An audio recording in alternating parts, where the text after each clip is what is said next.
बहुत चर्चाएं हो रही हैं। कम से कम एक चर्चा तो पकड़ो जिससे तुम्हारे हृदय मंदिर के पट खुले और तुम्हें साक्षात्कार हो जाए भगवान का। खा खा के अगर वजन बढ़ा रहे हो तो लकड़ी का वजन बढ़ेगा, फूंक दिया जाएगा शरीर, और किस काम में आएगा। कोई रोग हो सकता है, कोई घटना घट सकती है, इसलिए सावधान। प्रमाद स्थिति नहीं, दीर्घ सूत्रता नहीं। अगर दिनचर्या में व्यवधान तो तुम्हारे जीवन में व्यवधान है, हटा दो, अपनी दिनचर्या में आओ। दिनचर्या ठीक होनी चाहिए। स्मार्ट, बड़े स्मार्ट बने हो, माया से थोड़ी तुम्हारी स्मार्टगिरी चलेगी। बहुत बड़ा प्रभाव पड़ता है, आपको अनजाने में पतन के मार्ग में आपको ले जाएगा। यहां कह रहे हैं जो साधक भगवान के मार्ग में चल रहे हैं उनके लिए सावधानी की बातें हैं। बहुत सावधान होकर सुने और इनसे बचें। जो उपासक इन बातों से नहीं बचता वो अपने लक्ष्य से भ्रष्ट हो जाता है। इसलिए बहुत काम की बात है। पहला है किसी भी सभा समिति संगोष्ठी में शामिल ना होना, जहां एक दूसरे की कटाक्ष हो रही हो, जहां एक दूसरे की निंदा की जा रही हो, जहां ये सब नहीं, इसमें नहीं फंसना। साधक को नहीं फंसना। भगवत प्राप्ति करने वाले साधक को सबसे पहले बचना है। आज आना वहां सभा है, आज वहां समिति है, वहां ऐसा संगोष्ठी है, इस विषय की चर्चा है, नहीं। सत्संग, एकांत सेवन, भगवत सेवा, सत्संग। इष्ट मिले और मन मिले, मिले भजन रस रीति, तहां निसंग कोहे मिलिए, तासों कीजिए प्रीति। कभी नहीं गए। कई तरह की हानियां हो जाती हैं, साधक बहिर्मुख हो जाता है। इसलिए साधक को कभी सभा में, समिति में, ऐसी जगह नहीं जाना चाहिए। मना कर रहे हैं। सभा समितियों में शामिल होना मानो अपनी साधना को नष्ट करना है। जो लक्ष्य प्राप्ति के लिए चलना चाहता है, सभा समिति संगोष्ठी, ये नहीं। एकांत सेवन, सत्संग सुना, अपरिचित जीवन, किसी से कोई परिचय नहीं।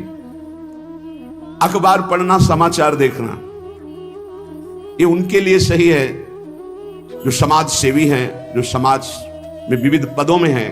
लेकिन जो भगवत प्राप्ति करना चाहता है उस साधक के लिए ठीक नहीं। ना समाचार पत्र पढ़ना और ना समाचार सुनना, ना समिति सभा में जाना, ना किसी राजनीतिक या व्यवहारिक संगोष्ठी को सेवन करना, नहीं। हम सबके हृदय में विराजमान उस परमात्मा तत्व को जागृत करने के विषय में बोलते हैं। सबका हृदय मंदिर बने और सबके हृदय रूपी मंदिर में भगवान का प्रादुर्भाव, केवल उसकी चर्चा होती है। जिस प्रभाव से अनंत जन्मों से हम भटक रहे हैं, उस माया की मलिनता का नाश करके सच्चिदानंद प्रभु में स्थित होने की चर्चा होती है। बहुत चर्चाएं हो रही हैं।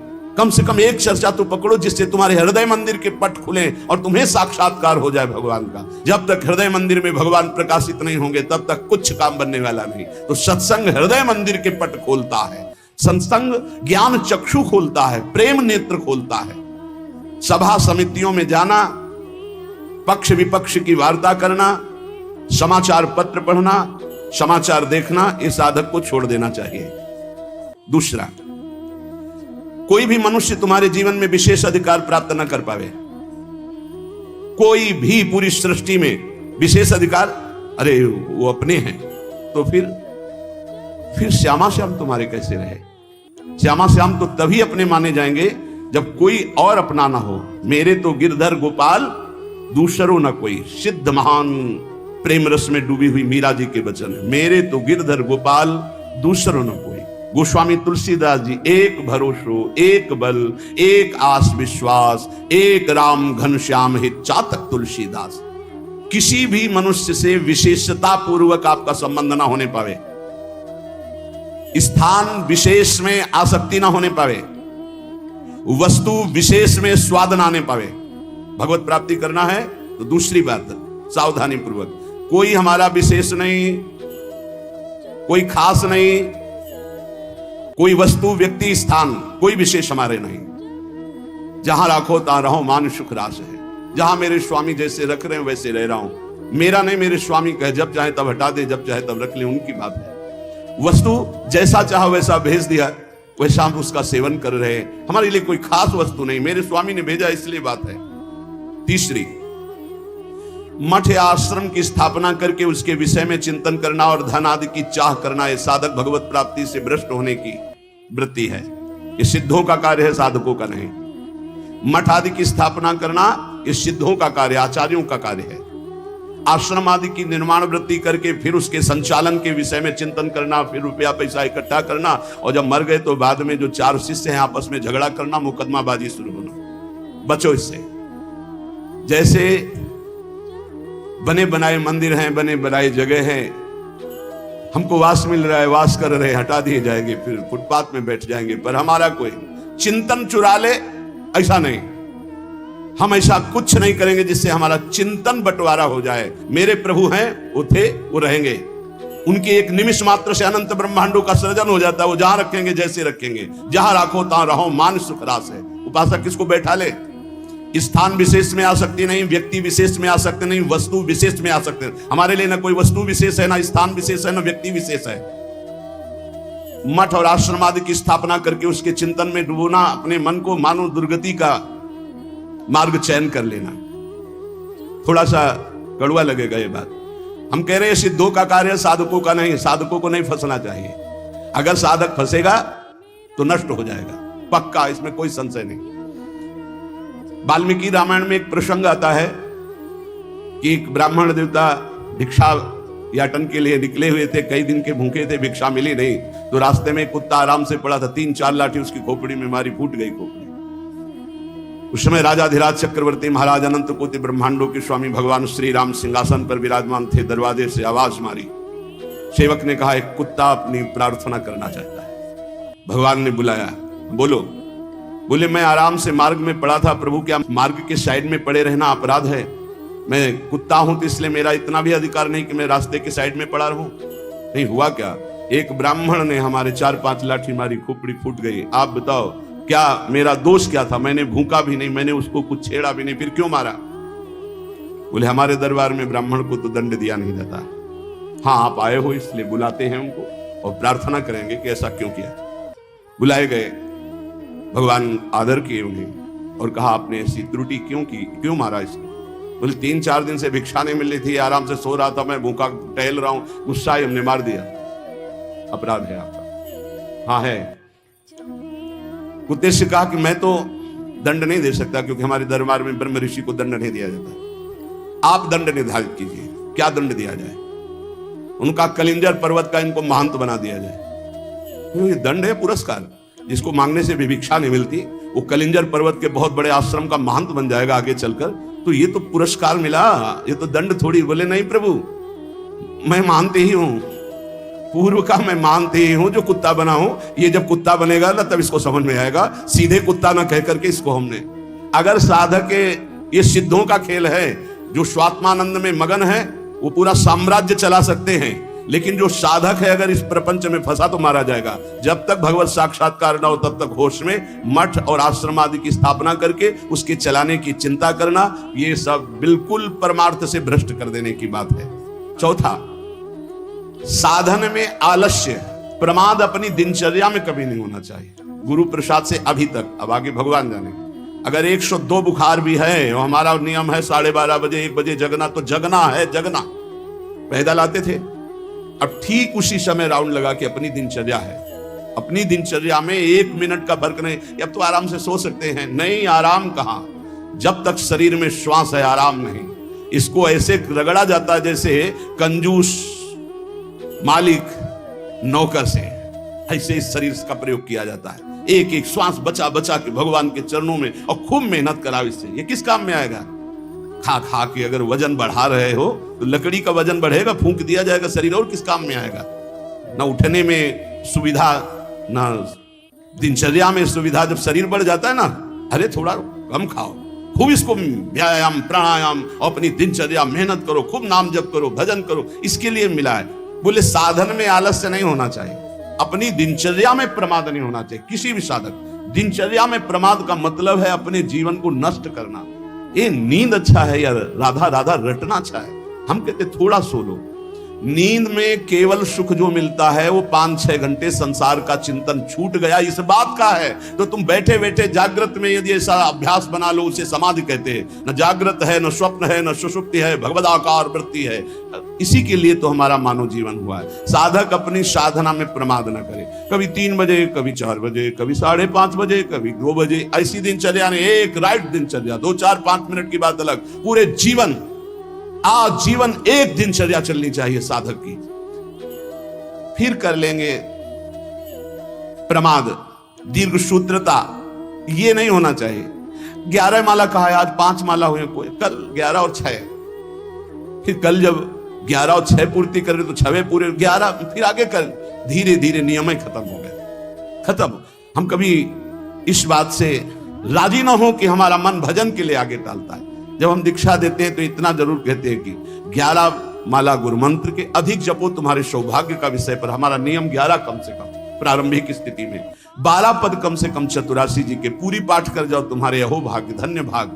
रो रो कर जब नाम पुकारते हैं तब कृपा होती है। पता नहीं कौन सी परिस्थिति ऐसा आ जाए कि लाद कर तुम्हें धाम से बाहर फेंक दिया जाए। हाँ, कोई रोग हो सकता है, कोई घटना घट सकती है, इसलिए सावधान। प्रमाद स्थिति नहीं, दीर्घ सूत्रता नहीं, अपने दिनचर्या में कोई फर्क नहीं पड़ना चाहिए। जिसकी दिनचर्या ठीक नहीं है, पूज्य सदगुरुदेव भगवान के वचन, साधु की पहचान उसकी दिनचर्या से होती है। जिसकी दिनचर्या राइट टाइम फिक्स चलती है, साधुता ठीक चल रही है।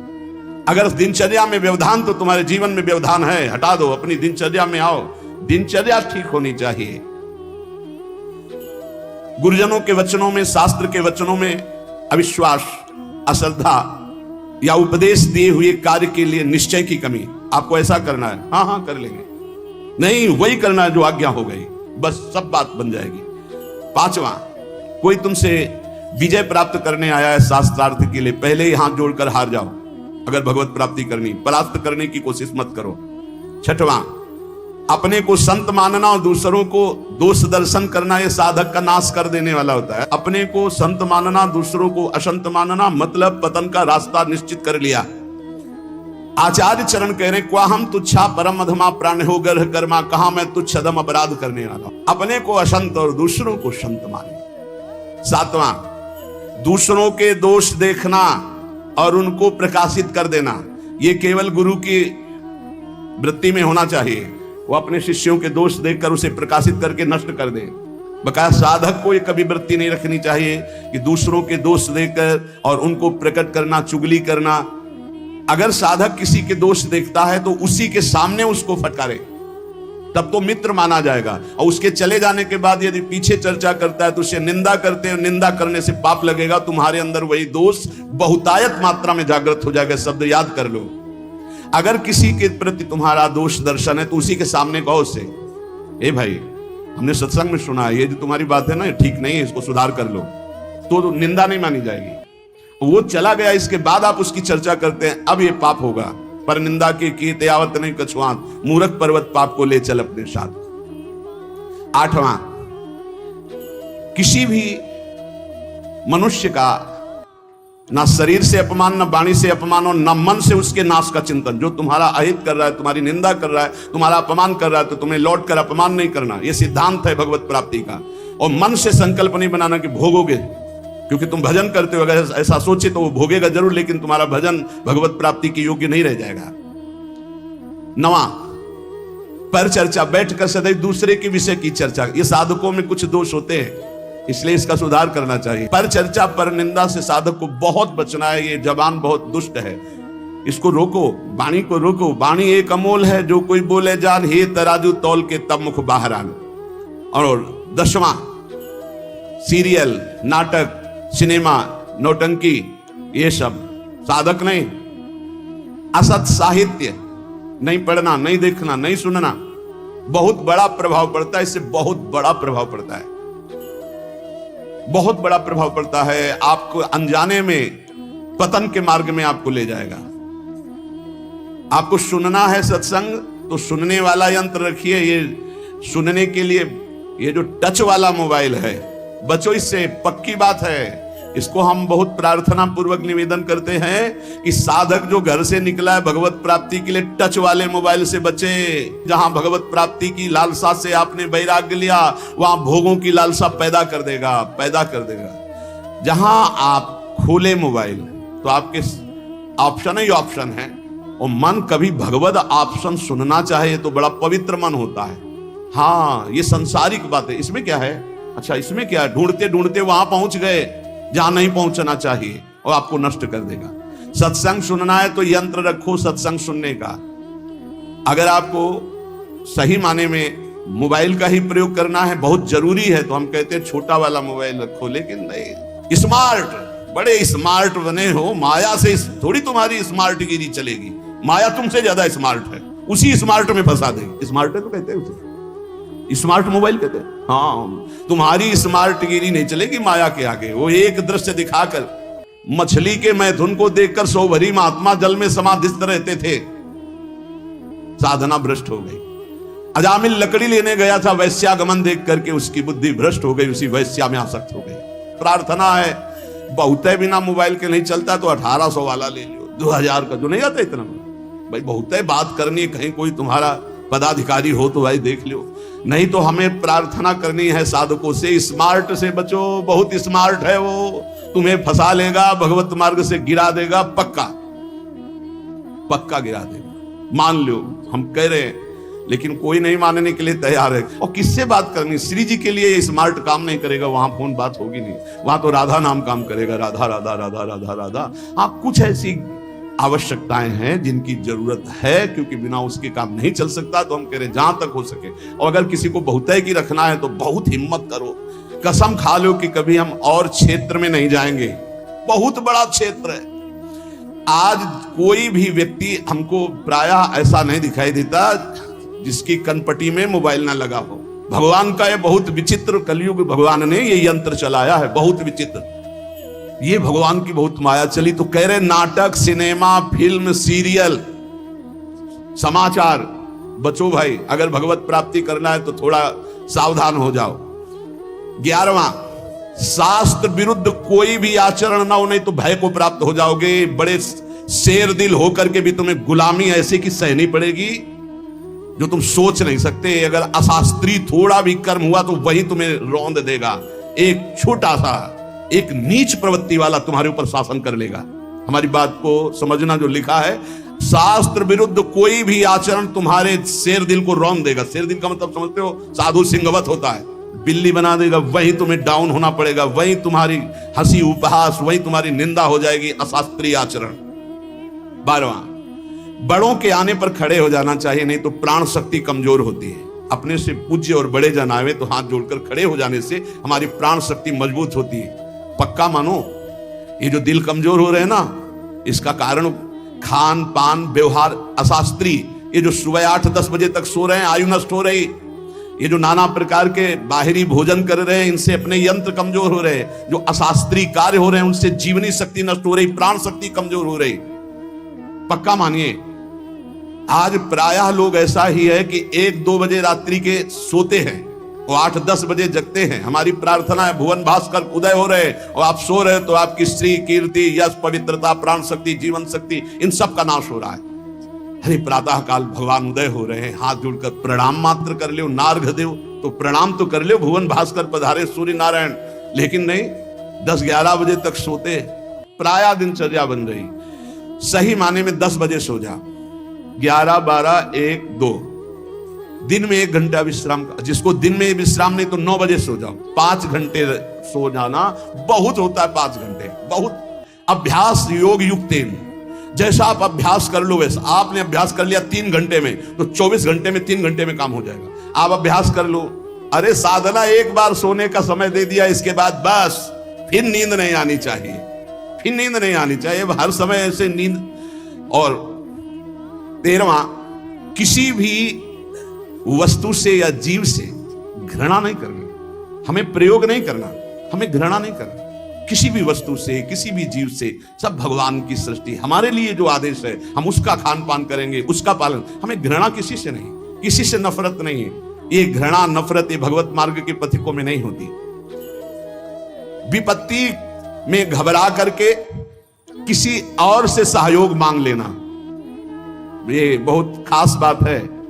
बैठे रहो, प्रभु देखते हैं, बने तो आपसे बने, नहीं तो बिगड़ जाए, देखेंगे आप कैसे बना। पक्का गिरते गिरते गोद में हो जाओगे। कई बार हमने अनुभव किया सेकंड का, अगर सेकंड की चूक हो जाती तो ऐसी घटना घट जाती है। सेकंड की चूक नहीं होने दी मेरे प्रभु ने, हमने कई बार देखा है। इसलिए भारी विपत्ति में घबरा कर किसी और का सहयोग लेना कभी ऐसा अनन्य भक्त के द्वारा नहीं होना चाहिए। अब क्या होगा? वही होगा जो प्यारे राम जी को भाएगा। राम जी मंगलमय है, पक्का मंगल ही होगा, अमंगल नहीं हो सकता। भक्तों का सदैव ऐसा ही होता है, वही होगा जो हमारी प्रियालाल चाहते, वही होगा जो हमारे इष्ट चाहते। इष्ट मंगल भवन है, अमंगल हो नहीं सकता। भारी संपत्ति प्राप्त हो तो फूलना नहीं कि अब तो। वैसे सही बात देखो, जो भगवान का भजन करते हैं उनके लिए हर कोई वस्तु हर्ष वाली नहीं होती।